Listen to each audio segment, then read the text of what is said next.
Welcome back to One Winning Pod, where it's now May 22nd, a week later than we said, but don't worry. By waiting a week, we got the schedule a little bit more refined, with a little edit that came to the most unimportant game of the year as far as its timing, but that's all fine and good. But before we talk about that, May is Mental Health Awareness Month, and we also, this topic became a little bit more top of mind this weekend when unfortunately the Flock lost one of its members, Chuck, Purple Rain Era on Twitter. Very sad to hear of his passing, and we think about his family during this time. And we just kind of wanted to talk about a few things around mental health. I think this is something that all of us have dealt with on this show. I talked to a therapist today, for instance, and you know, I think it's important to talk to people about these things. It is important, and I think it's great that we see in today's society a lot more of the lessening of stigma around it, honestly, especially for men. I don't want to pretend that it's not a problem for women too, but I feel like there's a stronger societal barrier in there for men to acknowledge feelings and acknowledge when you need help. And there's a ton of reasons for that. We could spend a whole pod on that, but yeah, I think it's really important. This is a month that's really important. I think it's good for content creators who have a space, anyone who has a space, to recognize it and just let people know, you know, you're not alone. We all go through things from time to time: depression, anxiety, sleep troubles, eating disorder, whatever it might be. And you know, you got to check in with your mental health, just like your physical health. You get a physical checkup. You got to do a mental health checkup too, just to make sure that you're okay. Check in with your family and friends, and know you're not alone. So, yeah, I mean, you know, got no idea if you listen to this, if you're all doing great, or you know something's bothering you. But you know, just from us to you, we want to let you know that just always be checking yourself, and hopefully you have someone you can talk to who won't judge you for anything that you say and can help you out, because it's as important as physical health. That's the best way I can surmise it there. Your physical health and your mental health go together. Yeah, for sure. Self-care is definitely a real thing. Everyone needs to practice physical care, self-mental care. Yeah, I mean, it's a real tragedy for sure. You know, just praying for his family, loved ones, and everything. Just, man, you know, as you know, our friend Jason on Huddled Up Films, I know, likes to say, like, football's family, man. It's just, you know, I may not have, you know, known Chuck as a, you know, as like a real person, just, you know, kind of just on the Twitterverse and everything, but like, it's a huge bummer, you know. It's just, man, just, you know, you feel like we're all kind of family here, all friends, all cheering around the love of the Ravens and everything, and just, you know, it's it hurts for sure. I can't imagine what this family's going through right now. I really feel for them. It's a tragedy, man. But always, you know, if you can, you know, look out, call a friend, call your family, your loved ones, you know, let them know you care, and if there's anything on their mind, anything on your mind about, you know, whatever, like, reach out. Like, you know, it's yeah, definitely don't be afraid to. It's always good to have, you know, a support system around for, you know, in all aspects of life, for sure. Hope everyone is listening, you know, is in good spirits. If not, man, reach out for sure. I'd hate to lose, you know, more people from this, and you know, it's unfortunate. It happens far too often, I think. Absolutely. I mean, we had on here, hobbies are great. This is a hobby we all enjoy. And the truth of the matter is we probably talk as much, if not more, unrecorded as recorded. And it's kind of a check-in session with each of us. So, you know, we're really blessed to have each other as really close friends and talk to one another and make sure everyone's doing well. We talked about some really heavy stuff, you know, the three of us, and, you know, things going on in our personal lives. And I'm like really grateful we have each other. And I think everyone, if you can find a way, an outlet like that, it's hugely beneficial. I mean, that's part of the reason the episode was late last week, you know, or like we didn't do it last week. We had stuff that we had to deal with, and that's it's all good. But well, let's talk about the schedule. How about that? Well, we're going to transition right into that. And I'm just kind of floored, like off the top, how a lot of our primetime games at the end of the year I'm very disappointed about the travel schedule as far as that goes. Like, I think the best places, Mink was talking about it on their travel draft for the two, I guess, people in the press for the Ravens traveling. Like, the best places, LA and San Francisco, are on like holiday weekends or holidays themselves. And that's a bit of a bummer, but I think it's kind of cool. Some of the other aspects of the schedule, you got all your away conference games, 3 in the first 5 weeks. And yeah, I don't know. It's just a very interesting schedule. Many different like subdivisions of interesting stretches. And I'm looking forward to talking about it. Yeah, I think my initial takeaway from the schedule was that this is a schedule that's going to forge a battle ready and mentally and physically strong playoff team, which isn't too much of a surprise. I mean, when we saw what the opponents were going to be for this season, practically any way the schedule shaped out, it was going to pose some tough stretches here for the Ravens. Yet, even as it came out, I feel like we're getting one of the tougher iterations that could have been possible. Some of these stretches that the Ravens have where they're shifting a lot of time zones in a few amount of weeks. The latest bye week in franchise history, I believe. No. Week not, 4. Okay. I think it was week 14 in the Super Bowl season, believe it or not. Super Bowl 47? Oh, no, sorry. Super Bowl 35. Gotcha. Yeah. Because I will put an asterisk there. I think this is the latest it can be in the new format because prior to 2002, you had an odd number of teams. So there was bye week. I guess that means there must have been a bye week at the beginning of the season and the end of the season, too, for some teams. Some teams didn't play week 1 or week 17, which is kind of crazy to think about in today's terms. But, you know, that's what you had there. But, yeah, I mean, we'll dive into it. But, yeah, I think looking at it right now, this looks like one of the Ravens' hardest schedules that they've been dealt over the past decade. But at the same time, there are some inner workings that when you squint, maybe it's not quite as hard as it looks at first glance. So certainly an interesting schedule. Yeah, one of the things that, very minor nitpick here, but like one of the things that kind of really stood out to me, divisional games for sure. I don't know why it seemed like this year Bengals and Browns are just like backed up. I mean, you have week 2 and week 4. You have a home matchup against the Colts kind of in between the 2 away games. But you have 2 divisional away games in the first 4 weeks. Then actually 3 within 5 because then the Steelers are right after. So it's a block of divisional games there. And then in week 10, you have home games against the Browns and Bengals back to back. It's like they just want to put all the like divisional games like immediately right after each other, except for week 18. You know, of course, that last couple of years we've been playing against the Steelers, and they wanted to keep that for whatever reason. But yeah, no, I mean, there are definitely like blocks, I think, of the season.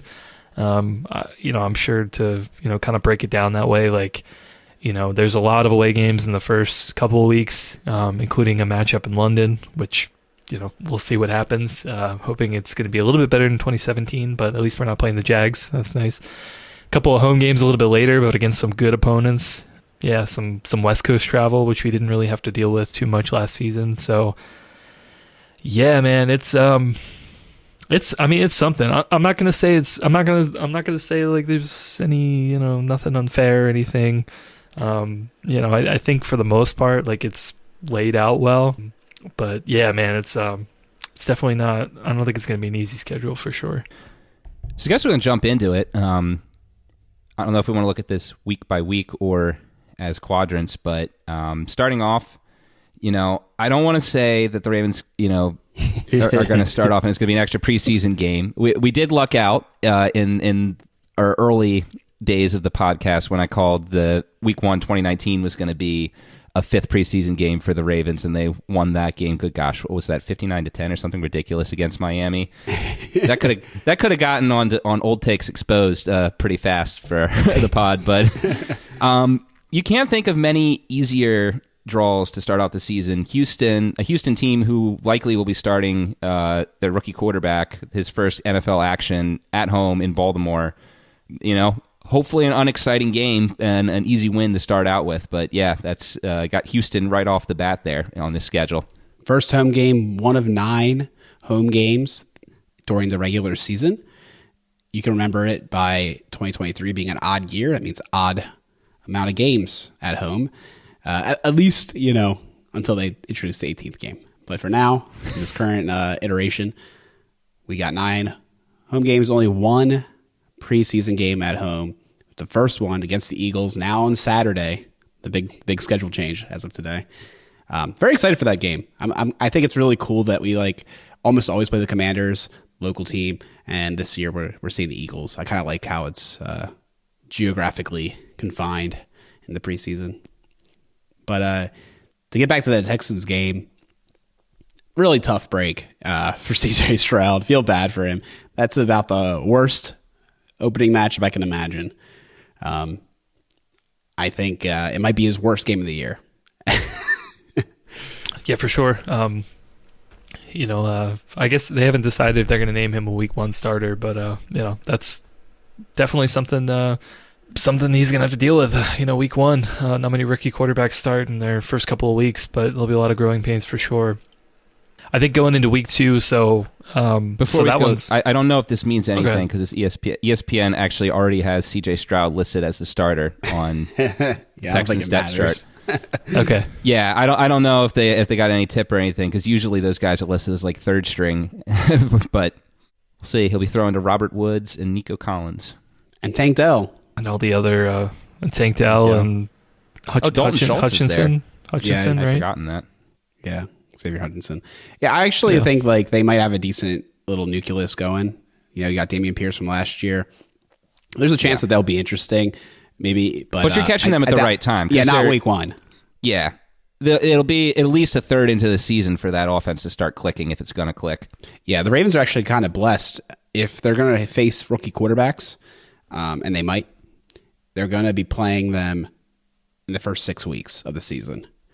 So you'd imagine they're going to be a little worse at the beginning of the year than later in the year. And for most of the teams, I don't think it will really matter. The teams probably just aren't going to win no matter who they play a quarterback, but it is good that we're facing them then. And I also think it's kind of fun. Personally, I'm excited for it to see some of these rookies up close and personal. Oh yeah, definitely. I mean, I think this quarterback class has a lot of intriguing names, and obviously the first 3, Bryce Young, CJ Stroud, Anthony Richardson. I'm even slightly intrigued with Levis. I think that Tennessee is an interesting spot for him. And he does have traits that are interesting. He's definitely the number 4 prospect of those guys, but it definitely will get an early pick or an early look at these guys. I think maybe Marcus Williams is going to get an early pick. That probably that too. I was getting ahead of myself. Yeah. Yeah, but then after Houston, we got the easy one right off the bat, and then a matchup. I feel like the NFL likes to schedule this one. It's been a couple times that we've done this. Week 2 at Cincinnati. Now this game will be 1:00, which feels kind of silly. I feel like both these games against Cincinnati and Baltimore should be primetime, but still, you get a nice, good test right off the bat, going to the team that you're assuming is going to be the team that we're going to be fighting for the number 1 spot in this division for. So a hopefully easy matchup to just get everyone's feet wet, everyone back in the groove of anything, and head off to Cincinnati, who will be coming off a game against Cleveland, in Cleveland. Man, total barn burners. All right, Monday night. You ready for this? You got the New Orleans Saints at Carolina, week 2. And because that's not interesting enough, Cleveland at Pittsburgh. So that's probably why right there. You can circle that. Cleveland at Pittsburgh is probably the reason they're like, oh, we can't just show all AFC North in primetime. The Sunday night game is Miami at New England. But no, I mean, Ravens. Well, I mean, and that's what they're going to say. They're going to say, wake up at 1:00 Eastern, 10 a.m. Pacific time, and watch it, because I'm guaranteed that's going to be the game of the week, or not the game of the week. Probably will be in that parlance, but the most televised game outside of right in that hour. Yeah, the early hour. Yeah. Dude, the money making machine, bro. That always got to have the best games, all littered throughout. Yeah. I will say, I mean, the real good news, I think, about playing the Bengals this early is that I think for the last couple of seasons, they've been a little bit of a slow start. I think they've taken some time to get things figured out. I know last year was kind of getting the offensive line set. It took them a couple of weeks before they got things figured out. So there were a couple of matchups even early in the season where games were a lot closer, I think, than they should have been. So obviously, this being a divisional match, like, I don't know how much of that is to kind of pull here. I think that they know us, we know them. There's not that many new pieces or flavors of things that they won't have seen before. But that being said, like, am I looking forward to like this matchup in like December? Not so much, because the Bengals have been really hot late in the season. I would much rather play them at their turf, like really, really early in the season, and hope to sneak out a win and then be ahead in the divisional race. Yeah, definitely. I think that's a great point. All right, so back to our topic of rookie quarterbacks. Week 3, Ravens back home. They will be facing the Indianapolis Colts, who will either be quarterbacked by the man who we got to see get introduced to the NFL, Mr. Gardner Minshew, or more likely, Alex's favorite quarterback, or at least second favorite outside Lamar Jackson, Anthony Richardson. Yeah, I mean, my one dynasty team that started up this year, I called him Ocho Cinco, and it's the 8 of Lamar Jackson's jersey and the 5 of Anthony Richardson's that make up my team logo. And pretty hyped about that dynasty team going into the future. I think it's going to be great, but I think Lamar Jackson's going to get the best of this scenario. Excited to see it at the bank. I thought that, we're really blessed. There's a wedding going on at St. Demetrius on the 24th, and it pushed the Greek Festival to the next week. It was originally going to be that weekend, and I was going to be devastated. Is that what happened? Yeah, I was going to be devastated and miss this game. I was like, it's not happening. This is the year I find my replacement. You'll have to tell me. You'll have to tell me off air who was able to pull those strings. Yeah, I can tell you on air that's because they use paper schedules and they just like don't realize things. Like to this day, there's 2 paper books that they have to like deconflict, and they're like, oopsie daisy. So it wasn't a power play. It was literally just. It's also It's also a wedding that's going to take a lot of festival people out of it. It is a higher profile family, so to speak, just like a popular family, I guess, for lack of a better word, or well integrated. Gotcha. Anyways, we'll talk about it after the show. But I am very excited to see Anthony Richardson at the bank, and I think it's going to be his worst game of the season as well. Just like I call it for CJ Stroud. But I think he has a bright future, and honestly, no better setup. And the whole, I think all these rookie quarterbacks, no one has a better setup than Richardson as far as offensive weapons around him and competent line play. So, I think you could definitely see them succeed later in the season. So great time of the year to get them. Yeah, I think the biggest thing for me is going to be how Jonathan Taylor plays. I think he had a little bit of a down year last year in general. And yeah, I think, if they can get him started early, certainly it'll help Richardson and his development. He's definitely a player that you can lean a lot on, at least spoken by his production 2 years ago, for sure. So definitely curious to kind of see where his trajectory is going to be. I think he definitely has the potential to kind of break some of the defense a little bit. If you recall, I think it was 2 years ago, I think he had like quite a big run in the beginning of that Monday night matchup in Baltimore. On a screen pass, I think. Yeah, I think so. Yeah. I think he's going to be a player I'm definitely going to look out for. But yeah, otherwise, it'll be kind of fun to see another one of the rookie quarterbacks, and this one's a 1:00 game, so not necessarily prime time, but yeah, it should be good. So the one game this year, at least I can confidently say, I probably will be having to watch a rewatch of to get full takes, but I will be watching live while flipping Slovakia is going to be at Browns on October 1st. Another 1:00 game. Definitely interested to see how this goes. Ravens are going to probably be looking for some blood after losing a game that they could have won last year away. So they definitely want a redemption in this game. I think it's going to be really interesting to watch, and we'll get a really good idea, I think, actually, of how good the Browns are after that matchup. Obviously, we mentioned they'll be playing Pittsburgh week 2 in primetime. We'll be able to watch that as well. But, the Browns are not getting an easy start to the year either. Oh, yeah, this is going to be a really interesting game, I think. Not only do the Browns, like you said, they have to play Pittsburgh. Week 1, they've got Cincinnati at home, then Pittsburgh on Monday Night Football. Week 3, Tennessee, kind of a toss-up right now. I mean, Tennessee could be a strong team or maybe not. But yeah, you're looking at 3 physical teams you're playing, then you're getting there. And an interesting scheduling quirk that we see here, starting this week and the next 2 weeks after that, the Ravens are playing a team that are going into their bye week the next week after that. So Cleveland, we look at that physical start to the year. Are they going to go all out and say we got a break after this, or are they just kind of like, be like, all right, it's regroup time. We're dead. We're dead out of the gate with those games. Don't know. It also could not mean anything at all, but that's just an interesting scheduling quirk that I saw that was interesting.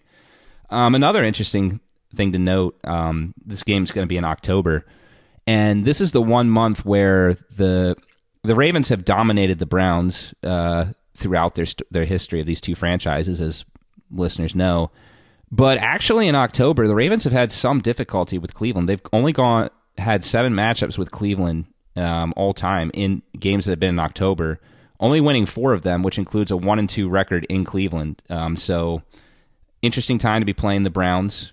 Again, might not mean anything, could just be coincidence, but look at this game. It's gonna say a lot for both teams, I think. Probably more Cleveland than Baltimore, because there's a lot of questions as to whether or not Cleveland is on a good track. Is Watson going to be back after last year left a lot of questions to be answered? So AFC North football, it's going to be interesting.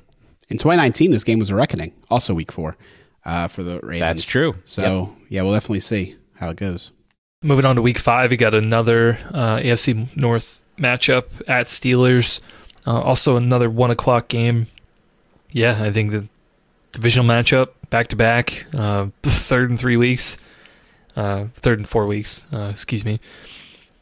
I don't know. Yeah, I mean, I don't know. The Steelers are a very interesting team because I feel like they're never really hot at any given time, necessarily. Like, they're kind of just like, you just drop a couple games from like week to week, but they seem to kind of always be in the hunt.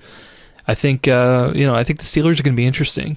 Definitely Pickett made some strides last year. It's going to be really interesting to see what he does year 2. They got him a couple additional weapons. They also got a really good player, and it was Broderick Jones, I believe, for their offensive line. So, I think they've got a lot of supporting pieces that could really kind of help their offense going into year 2 around Pickett. So, I don't know. I mean, this one will be pretty exciting.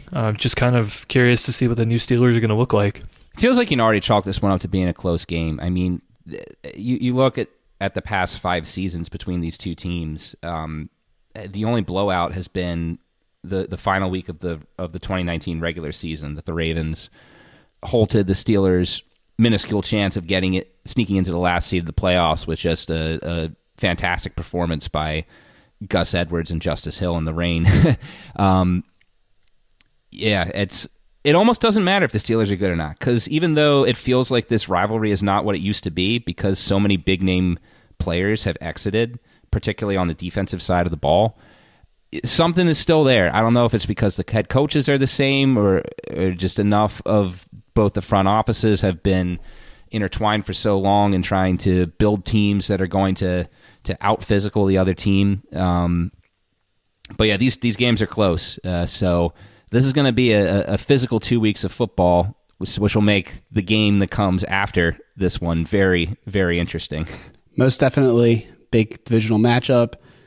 Tickets as low as $115 I'm seeing. And Cleveland's on bye this week, which is another interesting point. The Ravens are playing Cleveland the week before, then they go on bye. So they'll need to be licking their wounds for sure during that bye week. Week 6 is a weird one, boys. It's the one when we're in London. So we go ahead and play the Titans. Technically, it's an away game for the Ravens, which is great. Tickets as low as $274. I wonder if that's been adjusted. I think I'm really curious to see if the Ravens can do better in London this year. And I hope that they will. I can't do much worse than how that Jaguars game went. But I do recall it being a little bit surprising back that year. I was about to say, how could it go worse from so many angles? How could anything possibly go worse than what? That be some social justice issue that also influences the game and its perception and remembrance long term. Gosh, I don't know. You could have Anyways. like a whole game full of Derrick Henry stiff arms or something. Like his previous highlight reels are just like pale in Yeah. comparison to this game. He stiff arms with both arms, one of which has the ball, Yeah. and it's like successful. He's able to just squeeze the football into his face. I don't know. He might wear a visor, but he'll still somehow figure it out. Defy physics and just stiff arm every. Oh man! I will say though, I am a little perturbed that this is the game that the NFL chose from the Ravens schedule to move to London. It's like kind of on like the Dolphins or the Lions or someone. I mean, like I understand that the Titans are no longer in our division, but it really feels like since Vrabel got there, and even some of the games, in the mid to late 2000s, like the rivalry hasn't really died out. These games are still very physical, very close. I feel like both sides, respectfully hate each other. This really feels like a game that should be in one of these two teams' stadiums. I felt like something was missing not having this matchup the past 2 seasons, and having it in an international environment feels like it's only kind of half there. I don't know. We'll see how it actually plays out, but I feel like this game should be in the States, and that's just my take. Yeah, it's definitely interesting, right? It's like I could see it both ways because I feel like this could be a good matchup. That it's almost got like that divisional energy. Like you do have a little bit of that kind of like bad blood, so you can kind of like give a taste to a fan base you haven't really tapped into of what that's like. But I mean, I think the key is you got to like build it up, right? So I'm sure the reporters the week before are going to be doing interviews and like looking for little pieces here and there and be like, hey, what do you think of like what Tannehill said about like so-and-so or whatever, and like all they have sound bites going back and forth, and like if they fed all that to the fan base over there, then like okay, I can see how like they're trying to like manufacture the drama overseas, but it's not like a divisional matchup where fans of the teams that are purchasing tickets and everything are going to get upset that all of a sudden now their tickets are worthless or they can't get overseas or something, right? I mean, I would be a little upset in that situation, but I don't know. Yeah, I mean, or it could just be a dud, and then none of that happens, and it's just like a weird like we got to be cool because we're playing in front of people who don't know about our history kind of thing. I don't know. Like, yeah, it could go one of two ways. I just thought it was really interesting though that like I know the Jaguars are usually like the London team, and I actually don't remember if there are any other. I know obviously there are other teams that have gone to London. I didn't think the Titans were like number 2 on that. I think it's interesting that like there's 2 kind of like AFC South teams that are been playing in London. I don't know if that says anything about the Titans necessarily, but I don't know. I just thought it was interesting. I'm convinced that Titans fan Tim is the only Titans fan who's real. I've talked to multiple people who have either been, I mean, not a lot, but multiple, more than 2, who like either like have spent a good amount of time in Tennessee or from Tennessee, or like I met on like one of the few occasions I've been in Nashville. And the general consensus is that everyone cares about college football and doesn't care about the Titans. So, Well, I mean, we that saw can be that explained in your by schedule their release video. I was gonna say, yeah. right? Yeah, exactly. Yeah, the average fan of that video does not know any NFL team except for the Titans by their logo. Yeah, man. And if for some weird reason a Titans fan is listening to this and you're offended by that, like, I mean, show you guys got to do a better job. Like, I'm telling you, I've talked to people who claim they're from Tennessee, and that's what they say about your fan base. So, Yikes. Well, the Ravens have the 6th most miles traveled for away games, most of which are coming, not most, but, a large amount coming from this away game. 26 time zones traveled, 25,442 miles. And also, this is the end of their 3-game road streak. So, lots of road games at the beginning of the year. In the first 8 weeks, only 3 games are at home, which is kind of nuts. The next game after the Titans is the Lions, Sunday, October 22nd. This is the other game I might not be able to watch, or it's going to be interesting. But at Lions, Very interesting game, in my opinion, because I thought the Lions were doing good things until they had the most wackadoodle draft in recent memory. Still got a lot of really good players. They just draft them in weird spots.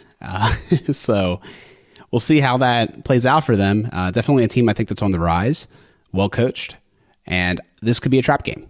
Oh yeah, especially coming off the international game. I find it interesting that the Ravens decided we'll roll the dice on when our bye week will be instead of picking it then. But they have the reasons, I guess. I don't have much better to say than that. It's not what I would have decided. I get that that's an early bye week, but it's better than how late it ended up being. Yeah, I mean, I think this is a Lions team that, like you said, overachieved last year based on what their expectations were.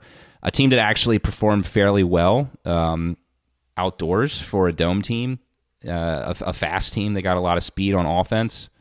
Yeah, this is a game that I think it has the potential to be a bit of a shootout here, and one that, 100% agree could definitely end up being a trap game. And an interesting thing here to note, and I understand, I listened to some of your pod with Ken, Alec, and I know Ken said that no one likes Monday Night Football.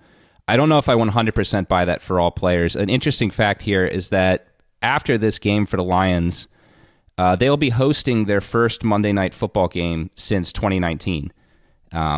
So there's going to be a good chunk of that roster who's never played on Monday Night Football in a home stadium before in the NFL. And you got to wonder if that's going to add some extra juice to them gearing up for that, or, being at their home crowd against on a primetime stage.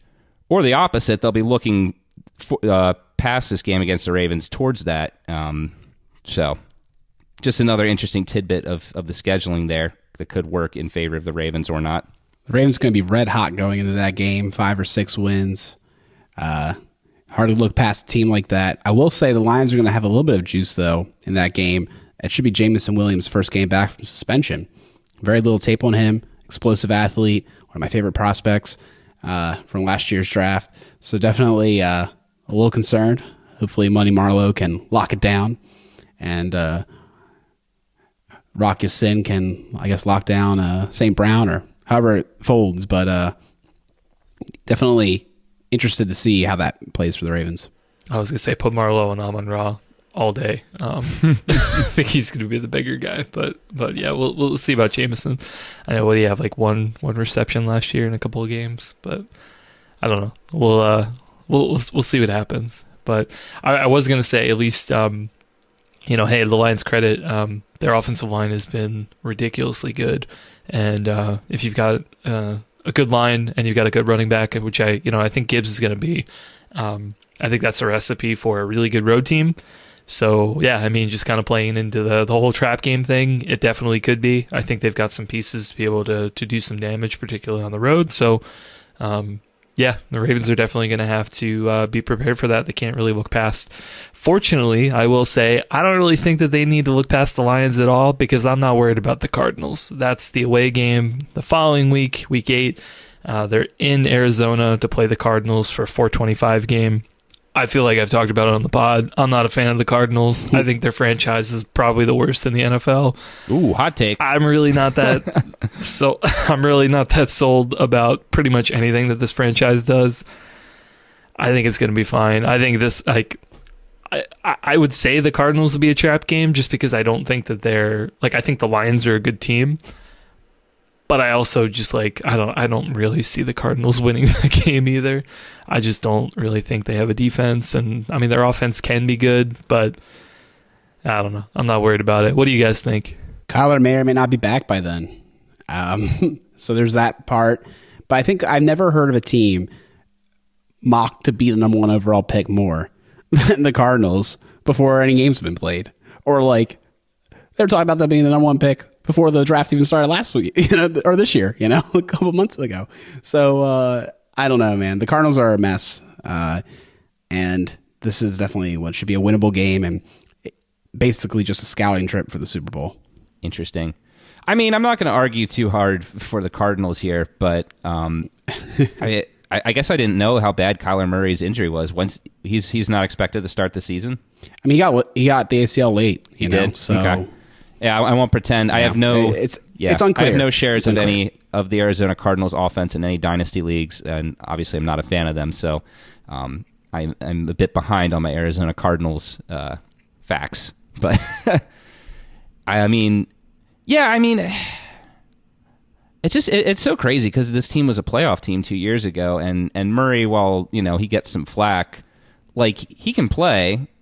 He just has room to grow, obviously, and last year was just absolutely horrible. But yeah, I mean, on paper, yeah, this is definitely a game I think that the Ravens match up very favorably in, regardless of whether the Cardinals are the worst team in the NFL or just middle of the pack, which I think is their ceiling right now. But yeah, I think we've said all on that one. We can move on to the next game, which will be back home, but still against the NFC West, against the Seattle Seahawks, maybe the surprise of last year's NFL season, unless you want to say the Eagles. I mean, I guess the Eagles making the Super Bowl, the transformation Jalen Hurts had was maybe more surprising than Seattle just being good.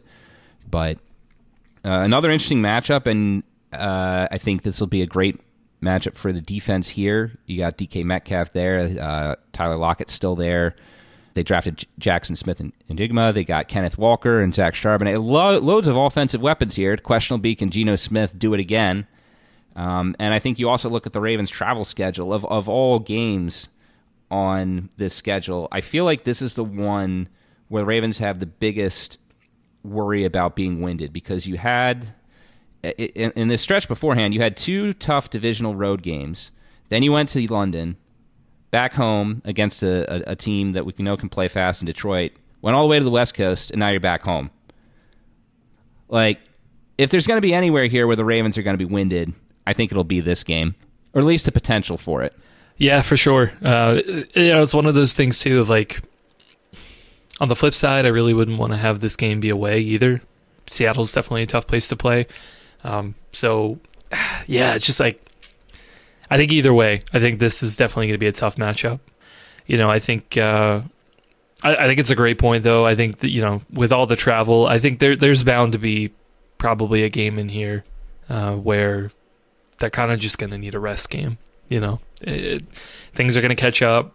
People aren't going to be sleeping well or whatever, and the game might slip through, and that can be could be a wake up call, basically, of like, hey, okay, we've got through this. Like, we need to refocus for our next couple games, and I think that's okay. Like, I mean, they can afford to kind of slip this game up, but I mean, we're definitely gonna need it with the next 2 home games after this as well. Like, you can't lose too many of these.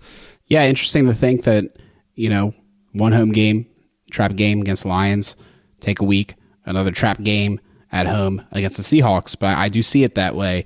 This middle subdivision here, or like front middle subdivision of Titans, Lions, Cardinals, and Seahawks, maybe not the most difficult sounding set of teams. Not bad teams, not great teams, but I think with the circumstances surrounding them, with the London travel and everything, like, and also with the 2 big games like Chris alluded to after the Seahawks, I think this is a really interesting stretch here that I hope the Ravens are able to come out at least 3-1. But you could see it going 2-2 and it being like, yikes, this is a challenging, we're now challenged going into 2 divisional games. Luckily at home, but yeah. So this is interesting. The next game, Week 10 versus the Browns at M&T Bank on Fox. So this is the first year that the games are like bidded on. So most of the games are as you would expect it for the Ravens.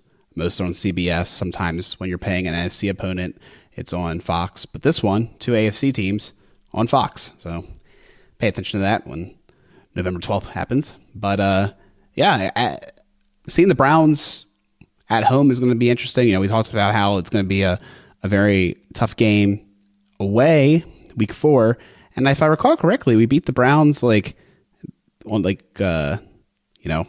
end of game field goal or something last year at home. So not the easiest game. Yep.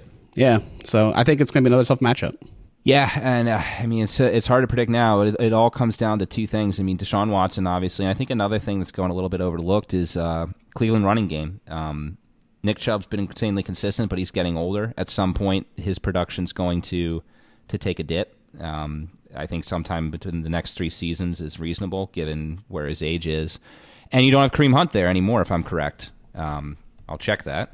He's undecided. Is he undecided? So he might be there. He's not probably, but it's indeterminate. Right, yeah. It's indeterminate, but also that does tell you a lot there, though. If you know, there's those questions surrounding him, is that he's not the same guy that we've seen in years past. I mean, I'll continue to say I think that he's always been a little overrated, but you know, he still was one of the best change of pace second backup running backs in the league, and was huge for that Cleveland offense. We could see their rushing offense be not quite as good as it has in years past, and that's something that will really hurt them in matchups with the Ravens. So that's all to say that it's kind of hard to predict this one at this point, but it's another spot. Going to be another tough divisional game. Yeah, quickly after this one, Thursday night game at home against the Bengals, Amazon Prime. Exactly. Yeah. Gosh, this feels really weird. There's like 3 games in a row. I guess we could come up with a narrative here that it could be a trap game. Like the Browns game could be a trap game if the Ravens are looking for the Bengals. Obviously, that's a big matchup, especially late in the season. Like, I think Burrow's going to be playing real well. Chase is going to be playing real well. Yeah, this one's going to be great. I really hope I can make this one for sure. I know, Peter, you got first dibs on this game. But Yep. Yeah. I do think it's a great time for it, though. November, December, divisional game, playoff implications on the line.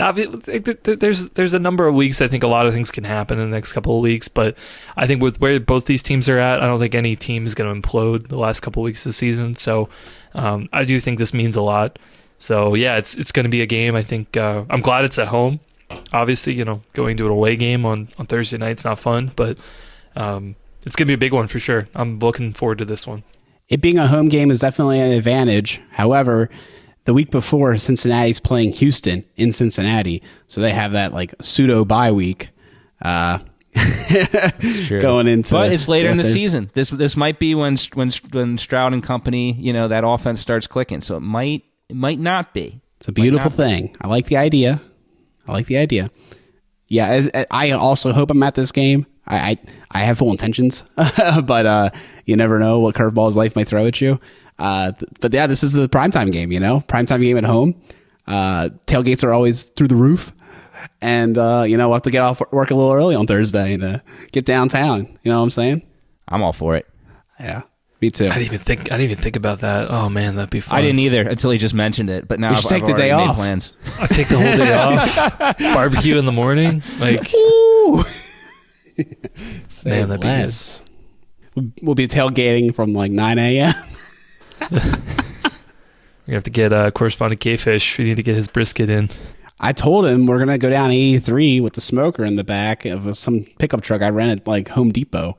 You know? The whole day. The brisket will start, we'll pick him up, going down 83, smoke coming out the back. Be a beautiful thing. But yeah, this is a big game, obviously. Prime Video, make sure everyone's figured out how to watch a game on Thursday night before then. This could decide the division. At this point, the division race will be a little clearer. Obviously, a lot of football left to be played after it, but this is going to be a tiebreaker, you know, almost definitely. One of these teams is going to be looking for revenge after losing the game before. Going to assume it's not going to end in a tie, you know? So it's going to be huge. Well, if you like primetime, I got a treat for you. The Chargers game, Sunday night, the weekend of Thanksgiving, at SoFi Stadium on NBC. This is a huge game. Got to travel across the country. You have like a mini bye after the Thursday night game to prepare for it. But it could be a high-flying team with lots of pass-catching targets, a star quarterback, and, you know, pretty dynamic pass rush. And you can probably already chalk it up as a W for the Ravens because Dubs. we know that the Chargers, as much as we want, you know, we know that over the past 2 seasons, the Ravens have had their fair share of losses in the fourth quarter. The Chargers just lose the whole second half. You don't even need to focus on the fourth quarter. So it feels like a good opportunity there. See, I feel like the Chargers have like personally attacked you, Peter, because I don't like the Chargers either necessarily, but like I was gonna say that I think this is gonna be like the Bengals. I think it's gonna be a really hard matchup for the Ravens just because of their cornerback depth. Chargers definitely have a lot of weapons on the outside, and they've got a quarterback who can throw any part of the field.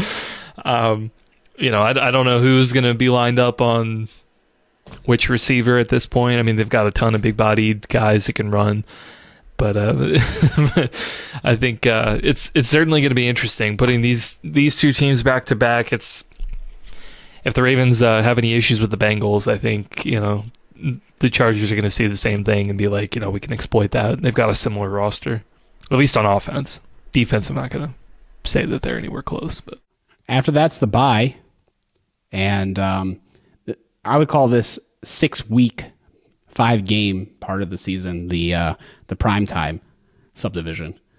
But the one game that's an outlier is at home against the Rams, who probably will be the worst team in the NFL. We already said the Cardinals are going to be the worst team in the NFL. I think they're going to be fighting for it, but I think the Rams aren't going to have a draft pick, knowing them. So they're just going to give. Is that going to be another pick for the Lions? That's awesome. Probably not. I think maybe they have their first round pick this year. It might be a perfect year for them to tank. Go get one of those top quarterbacks. They'll trade it away anyway by week 8. Yeah, they'll do a at trade deadline, pick up some stupid player because they're already like losing. They'll need that shot. No. They finally have their first round pick. Oh man, they're getting their quarterback, dude. Guarantee dub for the Ravens. This team's going to be 0-13 by this point. 0-12. They already have their quarterback, don't they? I mean, I drafted Bennett. Yeah, he honestly could be starting this game. Mr. 8 years of undergrad and no degree. Are you serious? He got 8 years of undergrad and no degree? I don't know if it's quite, but the dude's like 26, man. But he that's what came out in the past couple weeks. Dude didn't graduate. And he was in college forever. It's pretty bad. It's a bad look. Just down. That's why the Ravens didn't draft him. Right, yeah, that was the one reason why they didn't draft him. Like, we're going to go with Kyle Blue Kelly. He seems real smart. I can't remember. I think he was drafted actually in the 4th round, so that's not even valid. But yeah, the Rams, man. I think this should be a dub, but definitely an interesting game. A game that I think, obviously we have the bye week to prepare for it, so that's nice. But you hope that they're not looking past it because they have 2, 3, 4. The end of the season's not easy for the Ravens. So lots of games after this that are going to need all their attention. I will say, while it's a tough schedule, it's going to be exciting.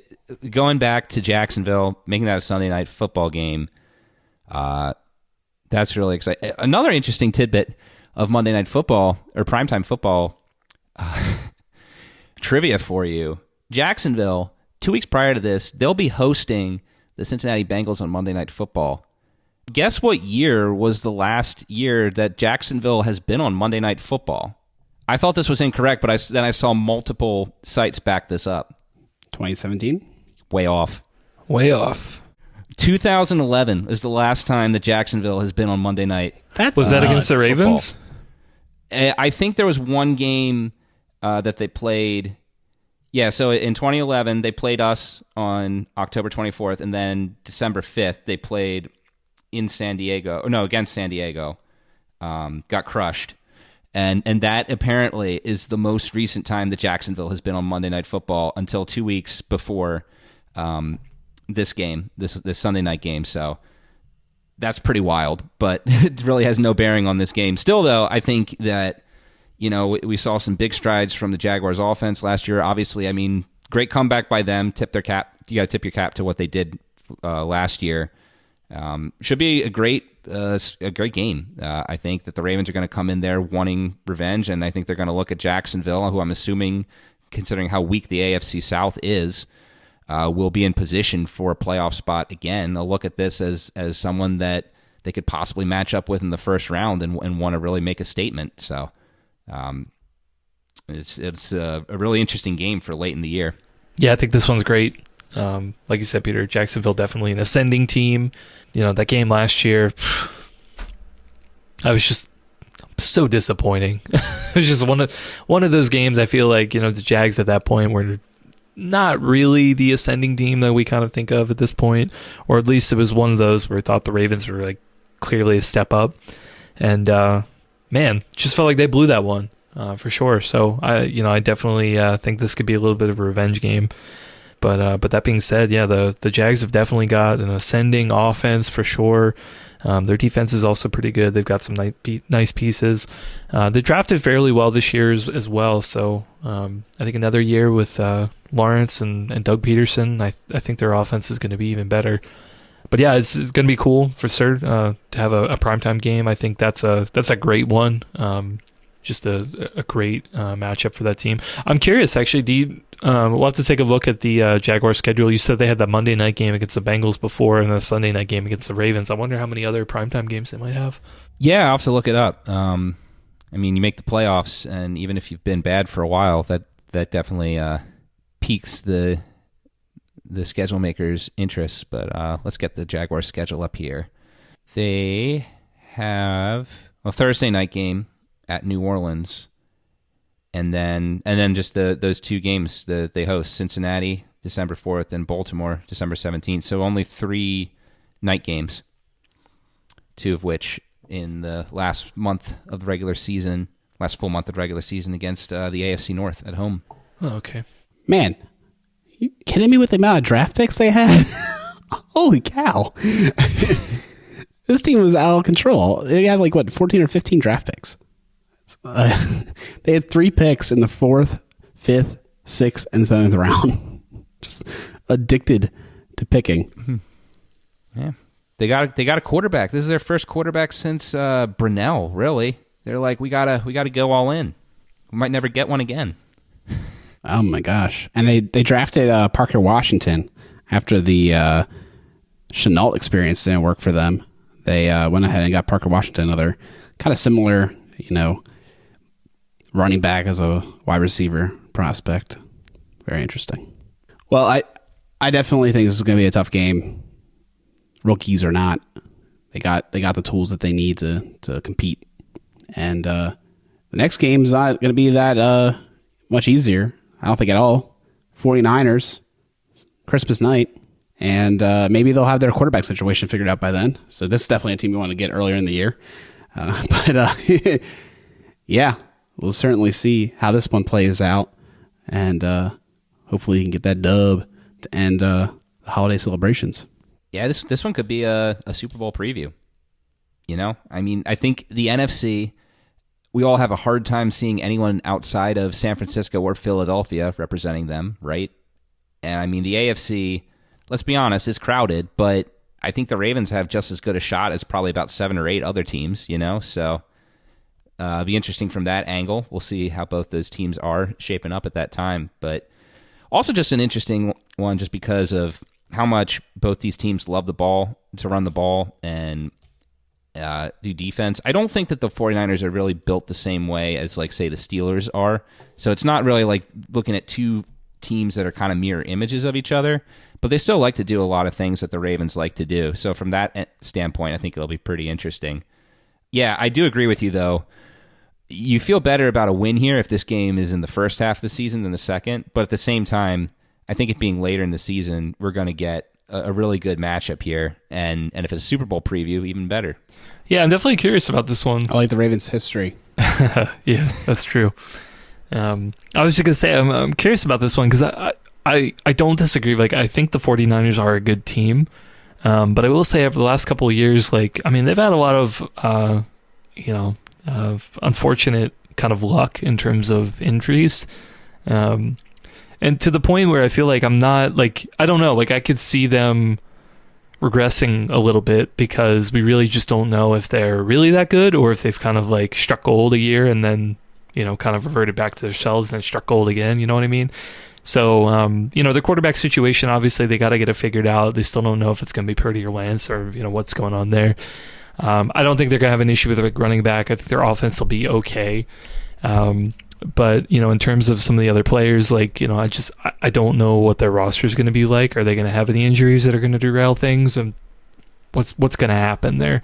I do think, it could be a tough matchup for sure. I don't think it's going to be the same as, maybe games against like the Bengals or like the Jaguars. I think, to me, like, I don't know, I feel like those teams are a little bit more worrisome in terms of like matchups. But yeah, it'll definitely be interesting. Just from like the, kind of where the 49ers have been for the last couple of years. I will say, I guess I'm sort of glad it being a Monday night game. It's also a Christmas game as well. It's at least the evening of Christmas, so hopefully win or loss, whatever happens, everyone, like, you've gotten your celebrations out of the way. If you observe Christmas, get them out of the way, have everything like be good and be with family and everything. If the Ravens do lose, like, it's the next day. Leave it the next day. Don't let it spoil your your celebrations. Right. Yeah. I don't know. The only thing I'm celebrating on Christmas this year is the Ravens. It's gonna be a big one. Looking forward to it. New Year's Eve versus the Dolphins at home.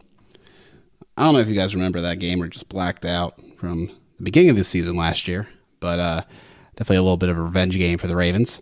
End of season, probably two playoff hopeful teams fighting for seeding. So huge game at the bank. Yeah, definitely. We've talking about a couple games where we're saying that maybe the Ravens didn't catch a team at the best time.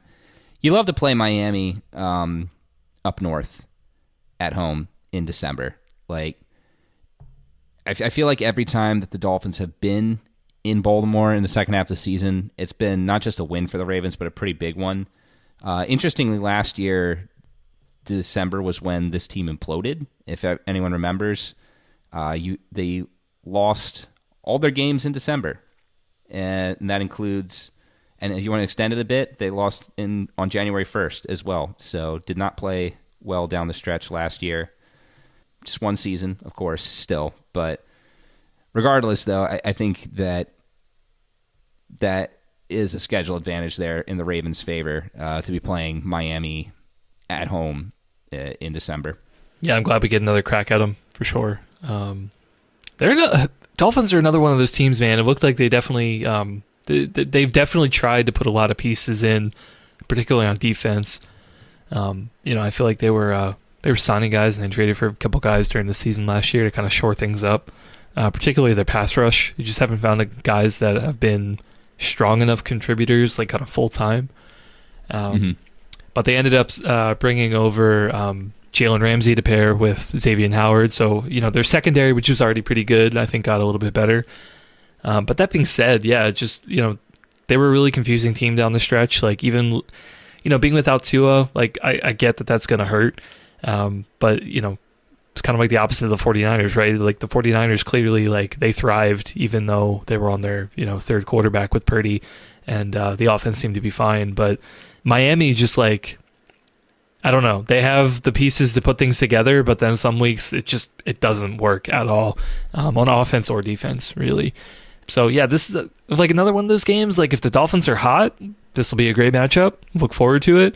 But I could also see a world where the Dolphins kind of do Dolphins things and just sort of I feel like floundering around isn't really the right word because that's not what Dolphins do, but yeah, it was some sort of metaphor like that, or just kind of like really don't figure things out and they kind of implode a little bit.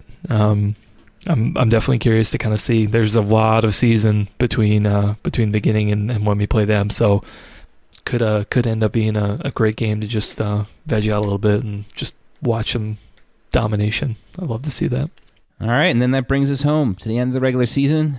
Again at home, Ravens will be playing the Pittsburgh Steelers, and hopefully, unlike 2 years ago, this will not be a game where we're hoping that the Ravens win and then also frantically watching the scoreboard for 8 other things to happen, sneak into the playoffs, and the Ravens will have everything wrapped up and this game can just be, for divisional pride. I sure hope so.